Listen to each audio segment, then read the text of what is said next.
အားလုံးပဲမင်္ဂလာပါတိကျစီပါဒီနေ့မှာတော့ Fang for Standards Uniform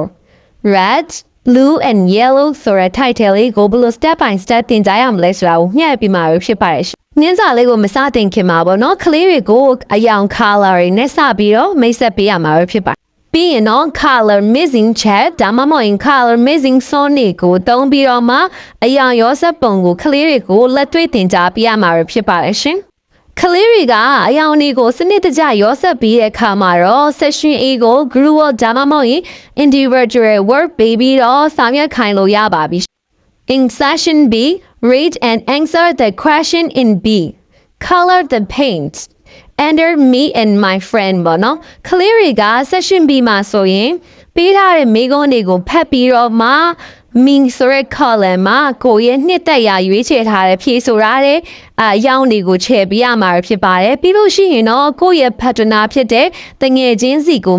ဒီမိကုန်းတွေကိုတောင်းပြပြီးတော့မေးမြန်းပြီးတော့မှ my friend ဆိုတဲ့ column လေးမှာတငယ်ချင်းဖြေဆိုတဲ့အဖြေနဲ့ပတ်သက်တဲ့ color လေးတွေကိုချဲ့ပေးရမှာဖြစ်ပါတယ်ရှင်so you know, look at the picture and what can you see in the picture? ကလေးတွေကပေါ့နော်ရုပ်ပုံကိုကြည့်ပြီးတော့မှရုပ်ပုံထဲမှာဘာတွေကိုမြင်ရလဲဆိုပြီးတော့မေးမယ် Read sentences 1 to 4ပေးထားတဲ့စာကြောင်းတစ်ကနေပြီးတော့၄ထိကိုဖတ်ခိုင်းမယ်အဲ့ဒါပြီးရင်တော့ which word correct ပေါ့နော်ပေးထားတဲ့ picture နဲ့စာကြောင်းတွေမှာဘယ်စကားလုံးကမှန်ကန်မှုရှိလဲဆိုပြီးတော့ရွေးချယ်ပြီးတော့မှ draw a circle around the other correct word ပေါ့နော်မှန်တဲ့စကားလုံးကိုရွေးချယ်ပြီးတော့ဆက်ဝိုင်းခိုင်းမှာဖြစ်ပါတယ်ရှင်ညစီကိုဖြည့်ပြီးတဲ့အခါမှာတော့ဗောနော်ကလေးတွေကို find the boat match tree and boy in the picture in D ဗောနော် picture D ထဲမှာဒီစကားလုံးလေးခုကိုရှာခိုင်းမယ်ပြီးလို့ရှိရင်တော့သူတို့ကိုနှစ်ယောက်တစ်ဖွဲ့ဗောနော် this is a boat this is a mat this is a tree this is a boy ဆိုပြီးတော့ sentence လေးတွေကိုပြောခိုင်းမယ်ပြီးလို့ရှိရင်တော့ choose color အဲ့ဒီ picture လေးခုကိုရောင်ချယ်ခိုင်းမယ် color the boat mat one of the trees and the boy fair in picture D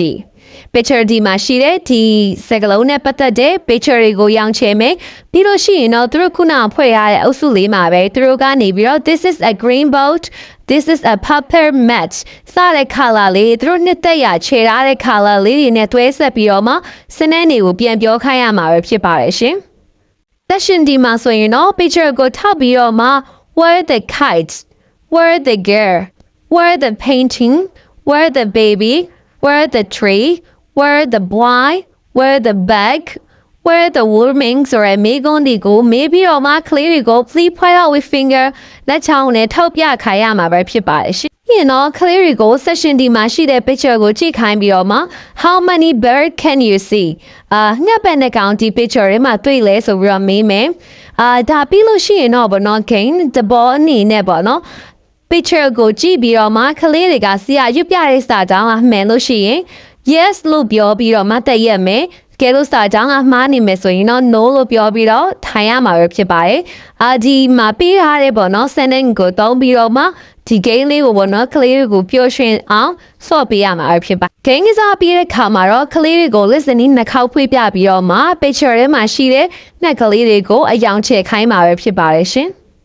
charity ကို clear စေအောင်ချဲ့ပြီးတဲ့အခါမှာတော့ point the bird on the kite ပေါ့နော်စွန်ပေါ်မှာရှိတဲ့ငှက်ကလေးကိုရှာပါ please point out with finger in the picture ထဲမှာလက်ထောက်ပြခိုင်းမှာပေါ့နော်အဲ့ဒါပြီးရင်တော့ what color is that bird အဲ့ဒီငှက်ကလေးကဘာရောင်လဲဆိုပြီးတော့မေးမယ်အဲ့ဒီပုံစံအတိုင်းပေါ့နော်ကျန်တဲ့မိကုန်းတွေကိုဆက်လက်မေးမြန်းရမှာဖြစ်ပါတယ်ရှင်အရှင်ကြီးမှာဆိုရင်တော့ read out the question မိကုန်းတွေကို clear ဖတ်ခိုင်းပြီးတော့မှ color the shoes the sports shoe, bike and ice cream their favorite color for those things ပေါ့နော်အဲ့ဒီပစ္စည်းတွေကိုသူတို့နှစ်သက်ဆုံးအယောင်တွေကိုချဲ့ခိုင်းရမှာပဲဖြစ်ပါတယ်ရှင်ပြီးလို့ရှိရင်တော့ဆရာအနေပြီးတော့အဆုငယ်လေးတွေဖွဲ့ပြီးတော့မှာပေါ့နော်ကဘာပေါ်မှာရှိတဲ့လူအများစုကဒီပစ္စည်းတွေကိုဝယ်ယူတဲ့အခါမှာဘလို့အယောင်မျိုးကိုရွေးချယ်ဝယ်ယူကြလဲဆိုပြီးတော့စဉ်းစားခိုင်းမှာပေါ့နော်ပြီးလို့ရှိရင်တော့ကလေးတွေကအုပ်စုအတီးတီးသူတို့ရဲ့ချင်းမြင်ယူဆချက်တွေကိုပြောပြကြမယ်ဆရာနေပြီးတော့မှအဖြေမှန်နဲ့မှန်ကန်မှုရှိမရှိပေါ့နော်တိုက်ပြီးတော့စစ်ပေးရ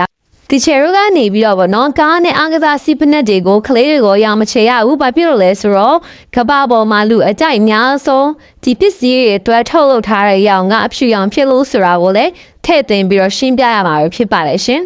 slide မှာတော့ကလေးတွေကပေါ့နော်အရာရောစက်မှုကိုမှတ်မိမှုရှိပြန်လဲစစ်ဆေးနိုင်ဖို့အတွက်ထည့်သွင်းထားပေးတာပဲဖြစ်ပါတယ်ရှင်အားလုံးကိုကျေးဇူးတင်ပါတယ်ရှင်။တာယာပျော်ရွှင်စရာကောင်းသောနေ့တစ်တိုင်းကိုပိုင်ဆိုင်နိုင်ပါစေလို့ဆုမွန်ကောင်းတောင်းပေးလိုက်ပါတယ်ရှင်။